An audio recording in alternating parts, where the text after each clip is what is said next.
The National Heroes Hall blazed with chandeliers, their light bouncing off the polished marble floor and the gold braid of 100 dress uniforms. The air smelled of expensive perfume, old wood, and the faint metallic tang of anticipatory sweat.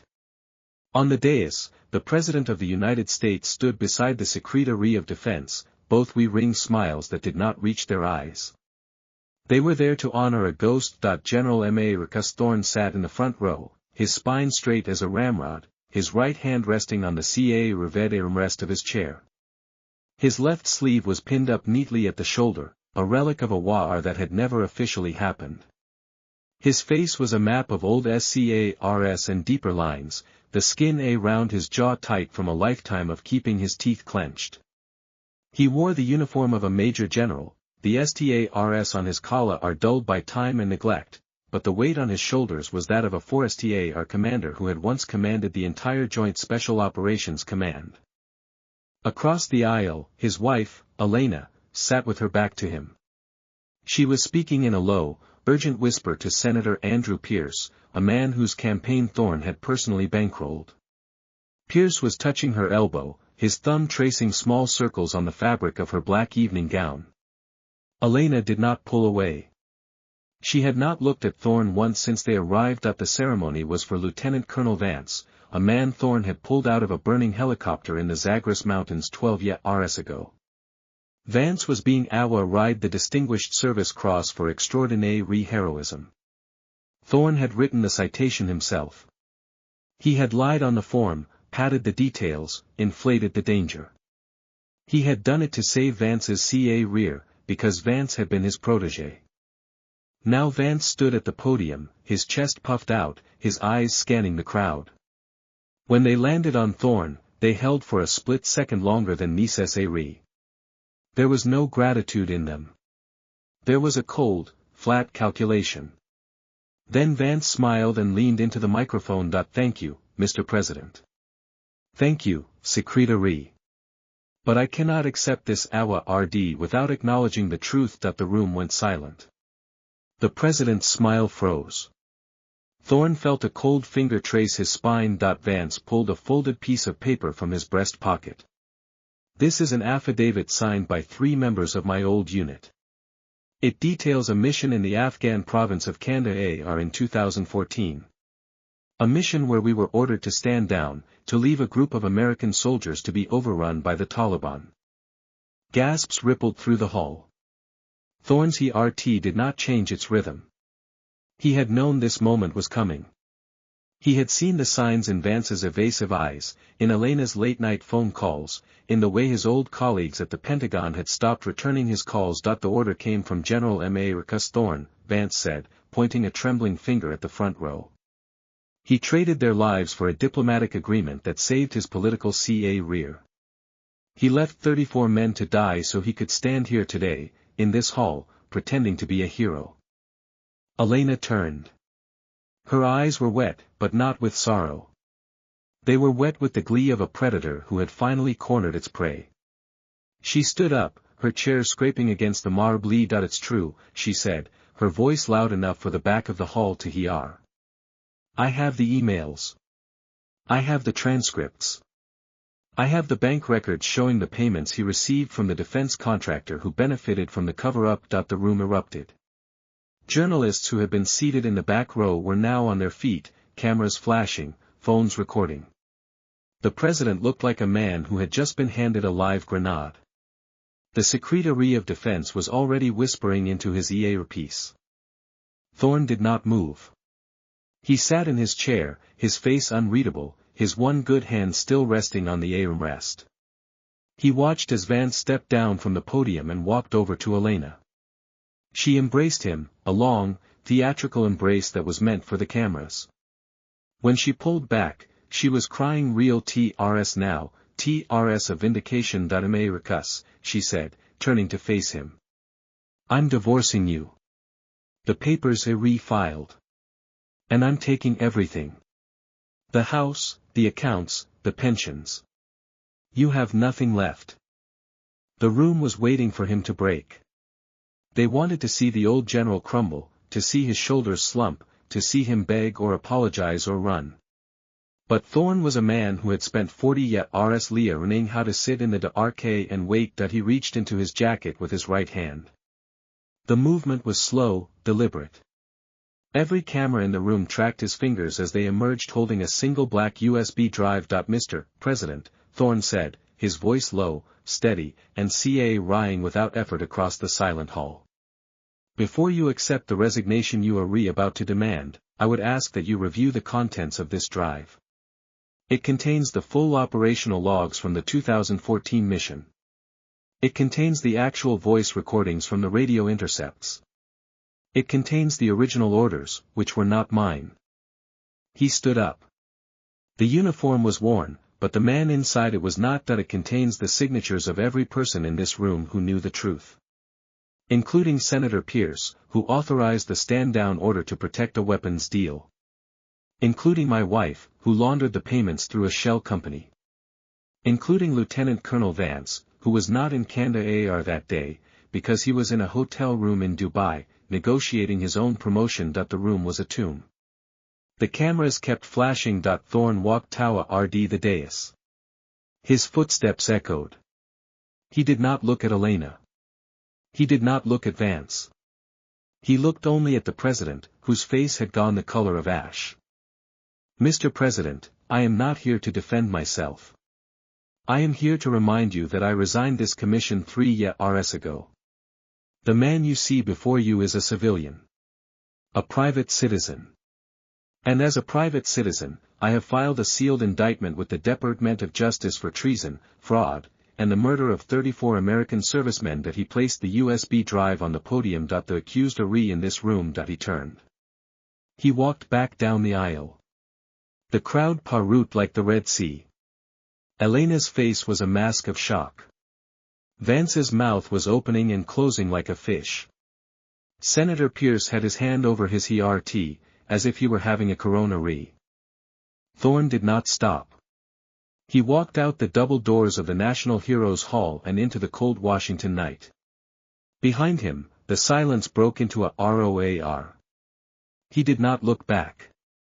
He did not need to. He had already won. The conference room on the 47th floor of the Thorne Tower was a cathedral of glass and steel, designed to intimidate. Its panoramic windows offered a god's-eye view of the Manhattan skyline, but today the blinds were drawn. The room was lit by the cold glow of 100 monitors, each displaying stock tickers that were bleeding red. Julian Cross sat at the head of the table, his custom Brioni suit immaculate, his Rolex heavy on his wrist. He was the C of Thorne Industries, a man who had built $1 billion empire on the bones of his former partner's reputation. Across from him sat the board of directors, 8 men and women who had once knelt before Marcus Thorne and now knelt before Julian. Ladies and gentlemen, Julian said, steepling his fingers. The time has come to make a clean break. The old regime is gone. The new regime is here. And I propose we sever all remaining ties to the founder. He pressed a button on his tablet. A holographic display flickered to life, showing a series of documents, contracts, patents, bank statements. All of them bore Marcus Thorne's signature. These are the assets we are spinning off, Julian continued. The R&D division. The defense contracts. The real estate holdings. All of it will be sold to a consortium of buyers who have agreed to pay top dollar. And the proceeds will be distributed to the board as a special dividend. A murmur of approval rippled through the room. The CFO, a woman named Helena Vance, smiled. She was Julian's wife, and she had been Thorne's personal accountant for 15 years. She knew every secret, every loophole, every hidden account. One more thing, Julian said. He leaned forward, his eyes glinting. We are also filing a motion to strip Marcus Thorne of his remaining stock options. He is no longer a voting shareholder. He is no longer a member of this company. He is a ghost. The board laughed. They laughed at the old man who had built this empire with his bare hands, who had sacrificed his health, his marriage, his children on the altar of this company. They laughed because Julian had told them Thorne was dying, that he was in a nursing home, that he had lost his mind. The doors swung open and Marcus Thorne walked in. He was not in a uniform this time. He wore a simple grey suit, off the rack, the jacket hanging loose on his gaunt frame. His left sleeve was pinned up, but his right hand carried a black leather briefcase. He walked with a slight limp, the legacy of a bullet that had never been removed. Julian, he said. Helena. Boa Road members. He did not raise his voice. He did not need to. The room went silent the way a jungle goes silent when a tiger walks through. Julian stood up. His face was flushed. You're not supposed to be here. Security. The guards at the door did not move. They were new hires. They had been briefed that the old man was a threat. But they had also been briefed by someone else, someone who had paid them more. Sit down, Julian, Thorne said. He placed the briefcase on the table and opened it. Inside were stacks of paper, bound in red tape. These are the original articles of incorporation. They state that the founder retains full voting rights in perpetuity. They state that any sale of assets requires my signature. They state that any dividend distribution must be approved by me. Helena's smile had vanished. She was scrolling through her tablet, her fingers trembling. That's not what the digital records showed. The digital records are forgeries, Thorne said. They were altered 3 days before you filed the motion. I have the forensic audit to prove it. He pulled out a thick folder and slid it across the table. I also have the emails. The text messages. The recordings of your private conversations with the consortium buyers. You negotiated a kickback of 15% of the sale price. You funneled it through a shell company in the Caymans. Julian's face was a mask of fury. This is absurd. This is slander. I'll have you arrested. You'll have me arrested. Thorne smiled. It was not a smile. It was the smile of a man who had already buried a dozen enemies. I already have a federal judge's order freezing all transactions. I have a subpoena for your personal records. And I have a sworn affidavit from your mistress, who is tired of being used as a courier for your illicit payments. The Boa RD was in chaos. They were shouting, pointing, accusing. Julian was banging his fist on the table. Helena was crying, her mascara running down her cheeks. Thorne closed the briefcase. He walked to the window and pulled open the blinds. The morning sun flooded the room, exposing every crack in the facade. This company was built on blood, he said, his back to them. My blood. My soldiers' blood. I bled for this country, and I bled for this company. You thought I was weak because I retired. You thought I was forgotten because I stopped coming to the office. He turned around. I was waiting. I was watching. I was documenting every single betrayal. And now, I am going to do what I should have done 5 years ago. He walked to the head of the table. Julian was still standing, but he had shrunk.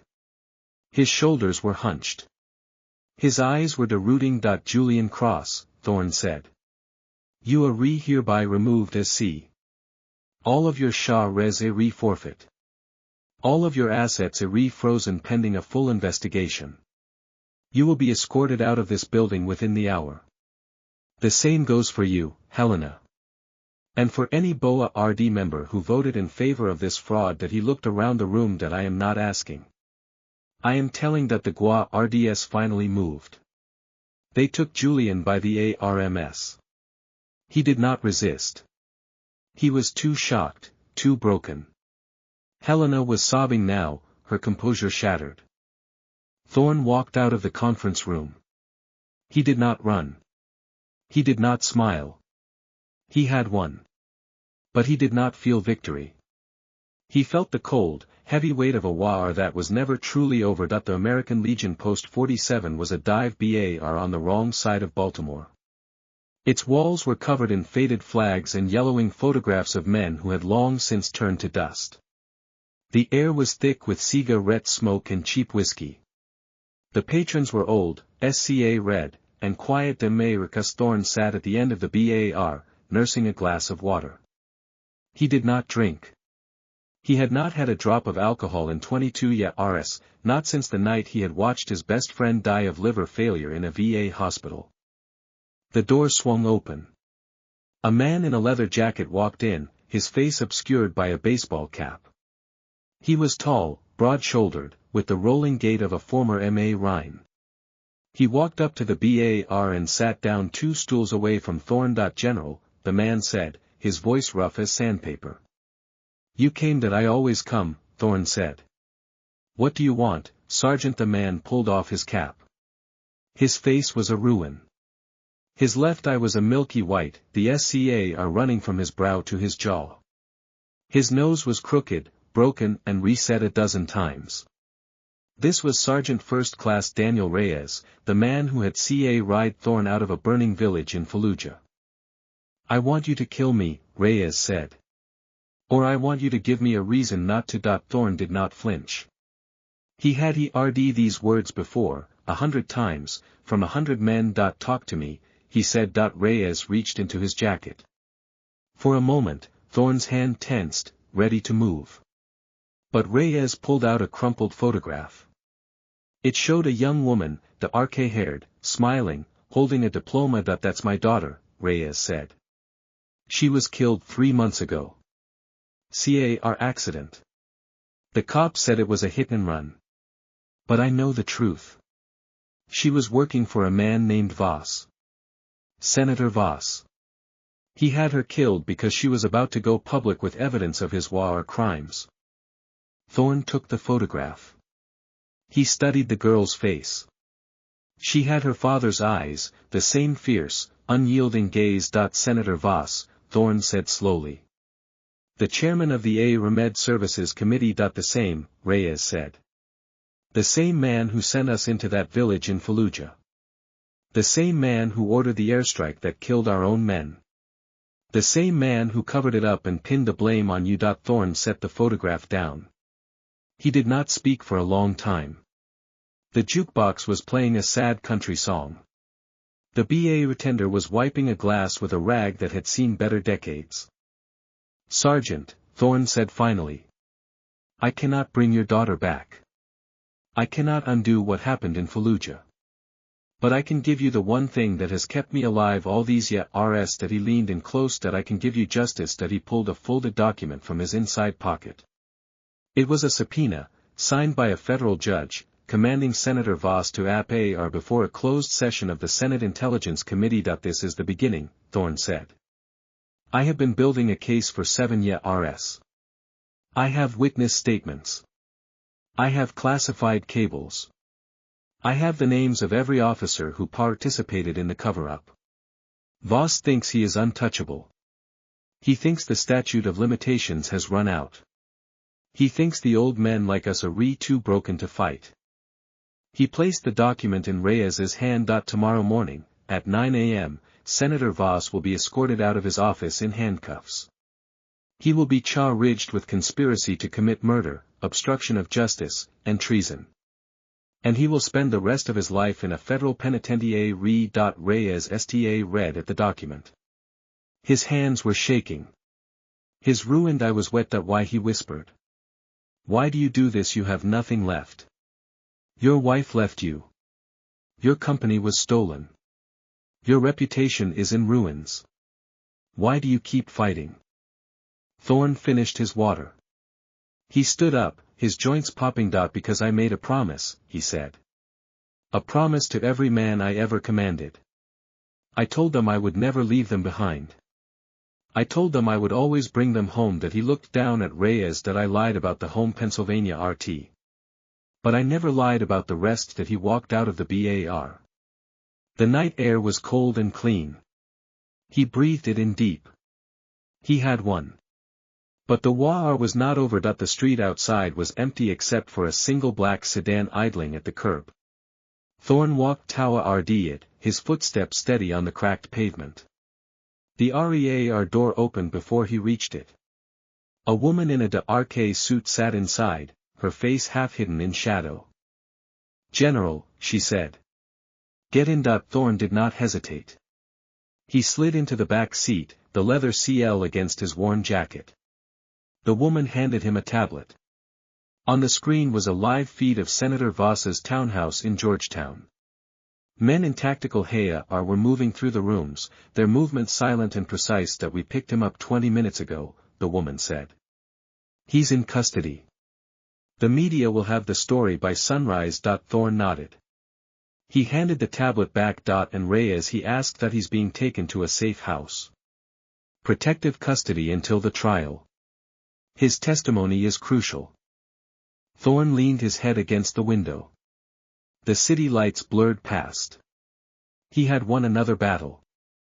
But the war was far from over. He thought of Reyes's daughter, the photograph still burning in his memory. He thought of all the other daughters, all the other sons, all the other lives that had been sacrificed on the altar of ambition and greed. He had spent 7 years building this case, 7 years of patient, meticulous work. And now, finally, the walls were closing in on his enemies. But he felt no joy. He felt only the cold, relentless grind of a machine that could not be stopped. "Drive," he said. "I have work to do." The Senate caucus room was a cavern of dark wood and heavier secrets. Its chandeliers cast a somber glow over the long mahogany table where the most powerful men and women in the country sat in judgment. The proceedings were supposed to be closed, but someone had leaked the story to the press. The gallery was packed with journalists, their fingers poised over keyboards. Senator James Voss sat at the head of the table, his silver hair impeccably combed, his navy suit pressed to a knife edge. He was a man who had spent 40 years in Washington, who had survived a dozen scandals, who had buried more enemies than he could count. He was not worried. Across from him, at the witness table, sat Marcus Thorne. He was not in uniform.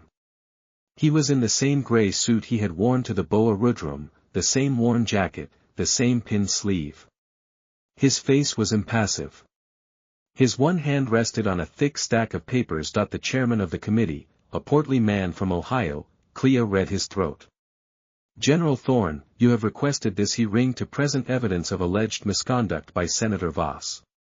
We have granted your request under protest. Please proceed." Voss smiled.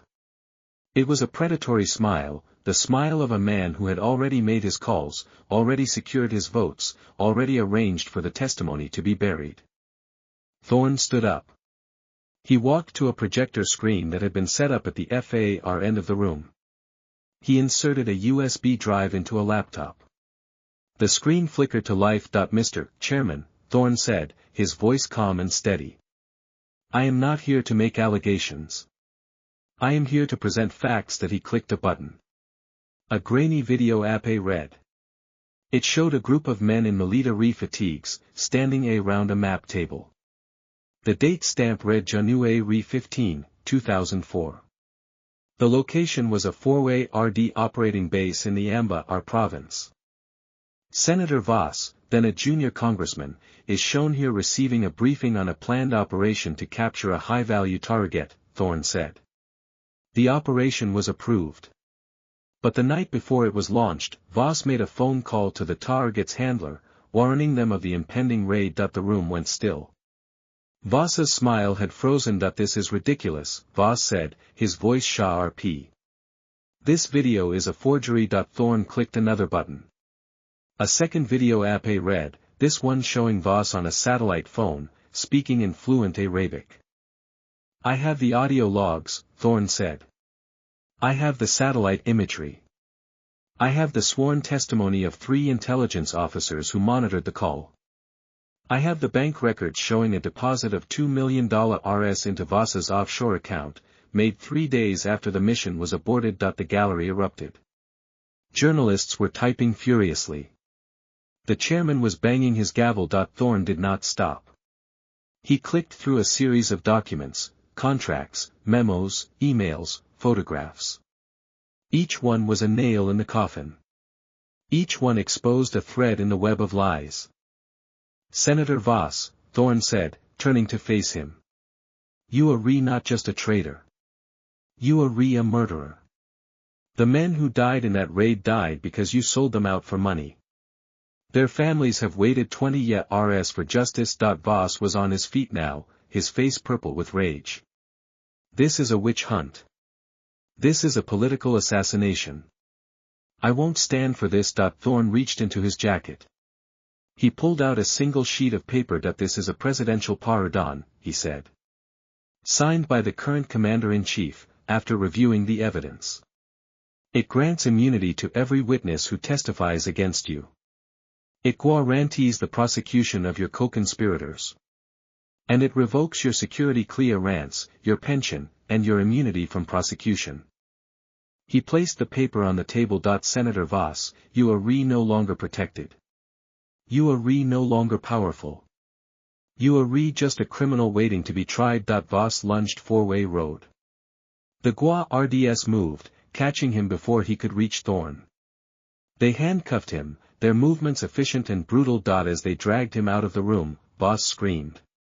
He screamed about conspiracies, about enemies, about the deep state. He screamed until his voice broke. Thorne watched him go. He did not feel satisfaction. He felt a hollow emptiness, the same emptiness he had felt after every victory. He gathered his papers and walked out of the room, past the journalists, past the flashing cameras. He had won. But the cost was too high to count. In the corridor outside, a young woman in a navy blazer intercepted him. She was trembling, a notepad clutched to her chest. General Thorne, she said. I'm a reporter for the Washington Post. Can I ask you a few questions? Thorne stopped. He looked at her, really looked at her. She was young, maybe 25, with the hungry eyes of someone who had not yet learned to be afraid. No, he said. But I have something for you. He reached into his pocket and pulled out a folded piece of paper. It was a list of names, a dozen names, all of them high-ranking officials in the Pentagon and the intelligence community. These are the people who helped Voss, Thorne said. They are still in their positions. They are still covering up their crimes. If you want the real story, start here. He pressed the paper into her hand. Then he walked away, his footsteps echoing down the empty corridor. Behind him, the young reporter read at the list, her hands shaking. She had just been handed the story of a lifetime. Thorne did not look back. He did not need to. He had planted the seeds. The harvest would come. And when it did, the entire city would burn. The Plaza of the Americas was a vast concrete expanse in the heart of Washington, D.C., flanked by government buildings and monuments to dead heroes. It was a place where history was made and unmade, where the powerful came to be humbled and the humble came to be powerful. A crowd had gathered, thousands strong, their faces a mix of curiosity and hunger. They had come to see the reckoning. Marcus Thorne stood on a raised platform at the center of the plaza. He was flanked by a dozen men and women in civilian clothes, but their ring was military, their eyes sharp and watchful. They were his team, the ones he had trained, the ones he had trusted. Across the platform stood the remnants of the old order, senators, generals, media moguls. They had been summoned by a court order, compelled to appear, forced to face the man they had tried to destroy. At the center of the group stood Julian Cross, now in an orange jumpsuit, his wrists bound in shackles. Beside him stood Elena, her designer dress replaced by a prison-issued uniform. Senator Voss was there, his silver hair disheveled, his eyes hollow. Lieutenant Colonel Vance stood to the side, his medals stripped from his chest, his face a blank mask of shock. Thorne stepped up to the microphone. The crowd fell silent. Ladies and gentlemen, he said. I am not here to gloat. I am not here to celebrate. I am here to do what should have been done a long time ago. He held up a thick binder. This contains the names of every person who profited from the deaths of American soldiers. It contains the names of every person who conspired to cover up the truth. It contains the names of every person who sold their honor for money and power. He opened the binder and began to read. The names echoed across the plaza, each one a thunderbolt. Each one was met with gasps and shouts from the crowd. Julian Cross. Elena Thorne Cross. Senator James Voss. Lieutenant Colonel Vance. Secretary of Defense Harold Manning. Admiral Robert Pierce.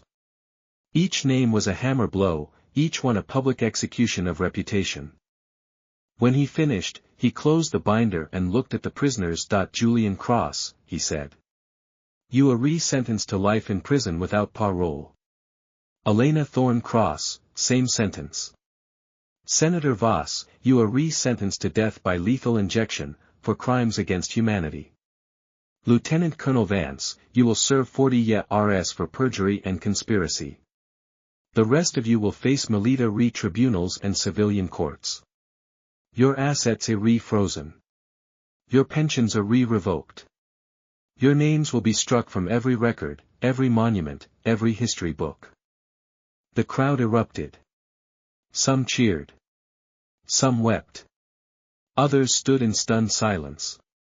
The prisoners were led away, their faces a collection of disbelief, rage, and utter defeat. Thorne stepped down from the platform.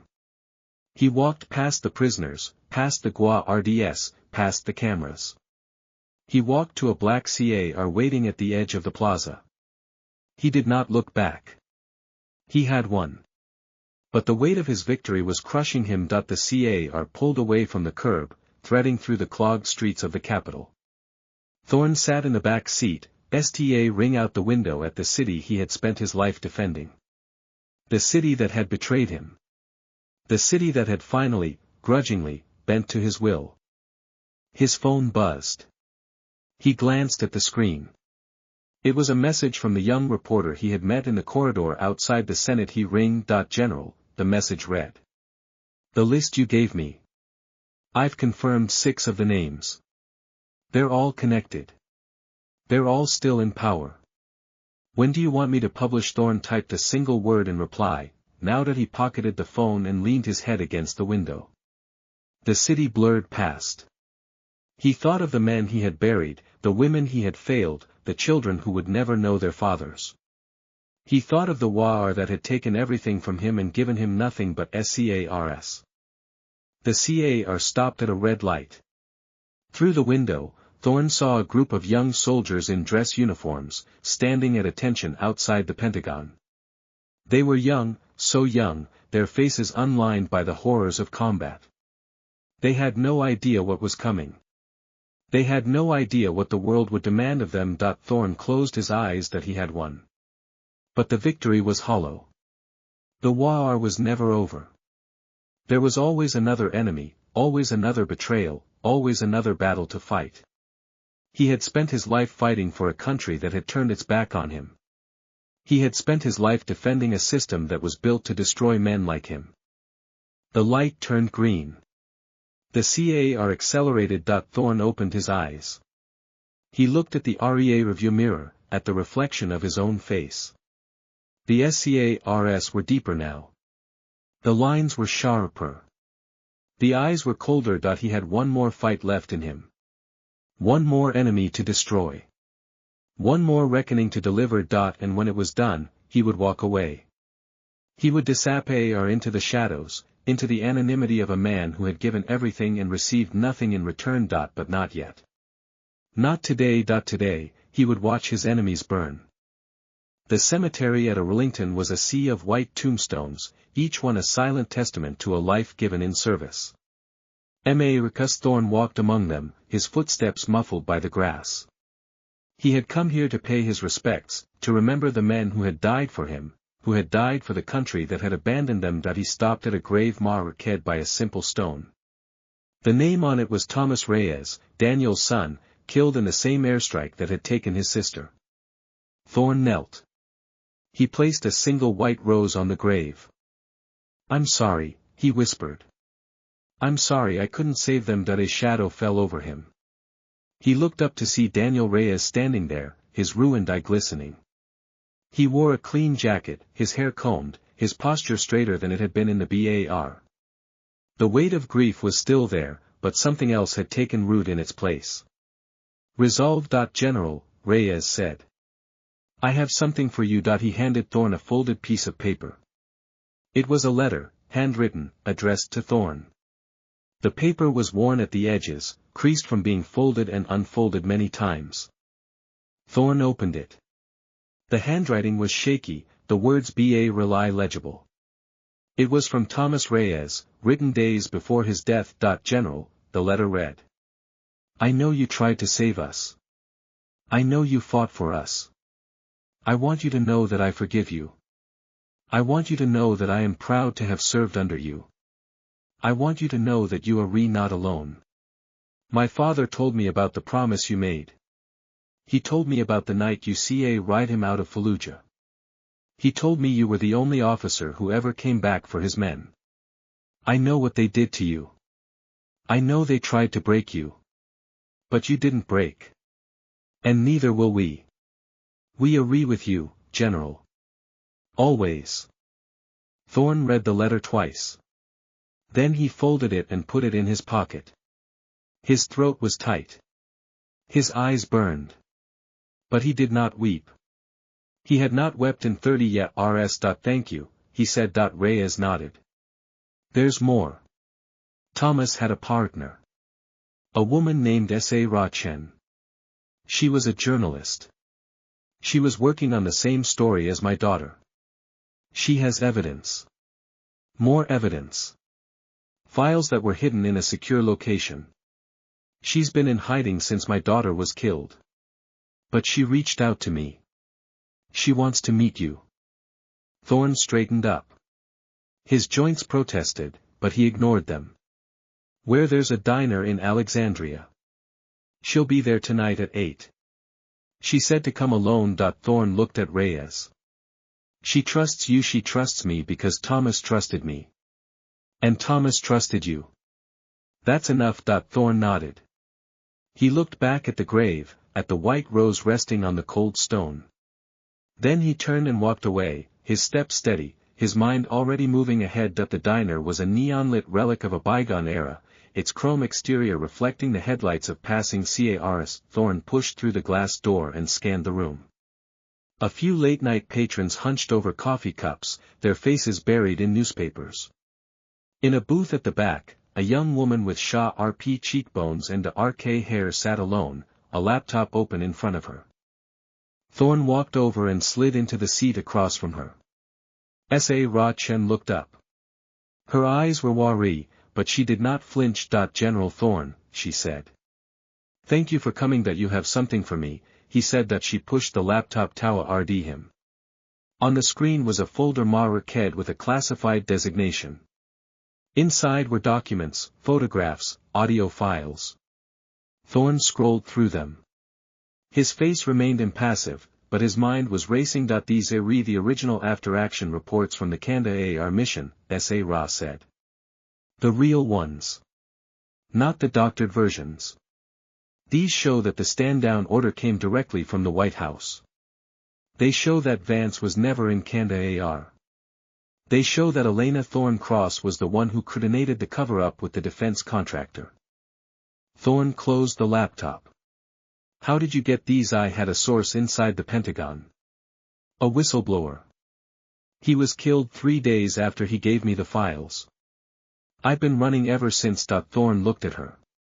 She was young. She was brave. She was also in grave danger. You need to disappear, he said. Tonight. I can arrange a safe house. I can get you new documents. I'm not disappearing, Sa said. I'm publishing. Tomorrow morning. The entire file. Everything. Thorne studied her face. He saw the same fire that had burned in his own chest, 40 years ago. He saw a woman who had already made her peace with the consequences. Then we do it together, he said. I know people. I can make sure the story lands. I can make sure it stays. She nodded. She closed the laptop and stood up. Thank you, General. Thorne stood as well. He extended his hand. She shook it, her grip firm and steady. He watched her walk out of the diner, her silhouette disappearing into the night. He sat back down. He ordered a cup of coffee and drank it slowly, his mind churning that he had won another victory. But the war was far from over. The enemies he had exposed were just the tip of the spar. There were others, higher up, more powerful, more ruthless. They would not go quietly. They would fight back with everything they had. And Thorne would be waiting that he finished his coffee and left a bill on the table. He walked out into the night, the cold air biting at his cheeks. He had one more battle to fight. And this time, he would not stop until every single one of them was destroyed. The White House Oval Office was a room designed to intimidate, a room where history was made, where presidents made decisions that altered the course of nations. Marcus Thorne sat in a chair across from the resolute desk, his back straight, his eyes fixed on the man who held the highest office in the land. President Eleanor Vance Sta read back at him. Her face was a mask of cold calculation. She was the daughter of the man he had once called a friend, the woman who had risen to power on the backs of his enemies. She had inherited her father's network, his secrets, his ruthlessness. And now she sat behind the most powerful desk in the world, trying to read down a ghost. General, she said. You have caused quite a stir. I have done my duty, Thorne said. Your duty, she laughed. It was a brittle sound, devoid of rmth.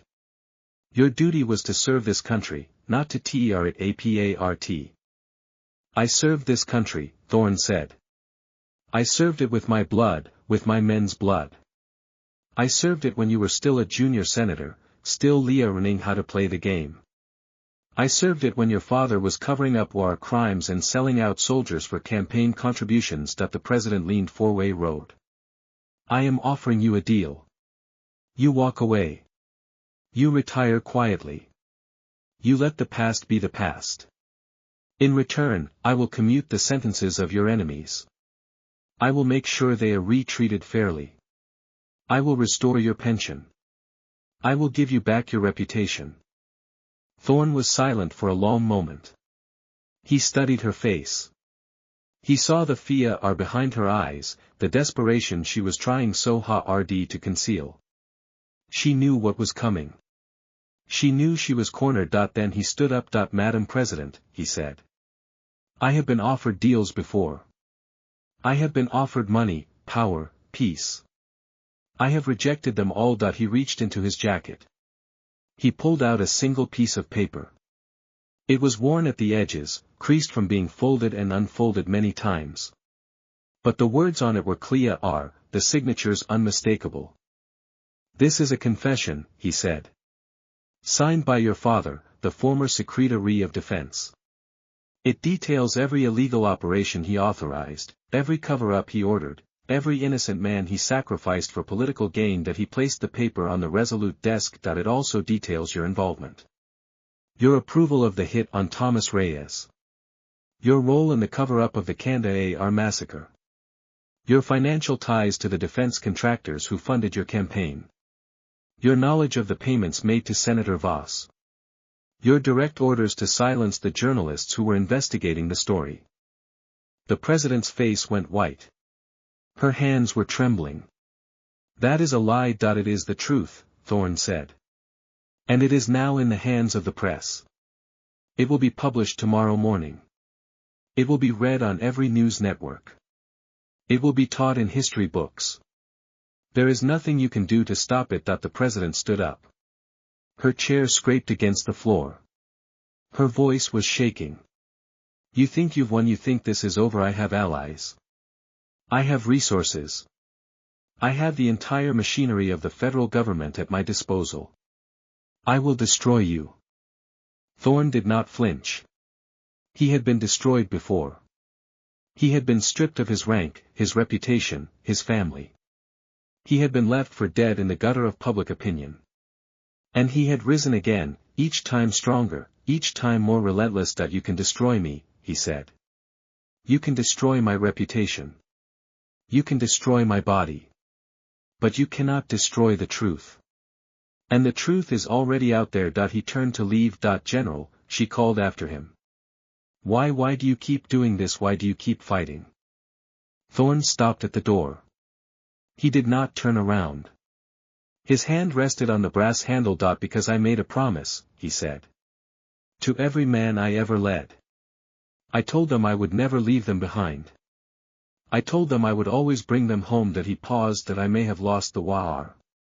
But I will never stop fighting the battles. That he opened the door. Behind him, the president sat in stunned silence. She read at the confession on her desk, her hands shaking. She reached for the phone, but her fingers were too unsteady to dial. In front of him, the world waited. The corridors of the White House stretched out, empty and silent. The guards at the end of the hall did not move. They had been told to let him pass. Thorne walked out. He did not run. He did not look back.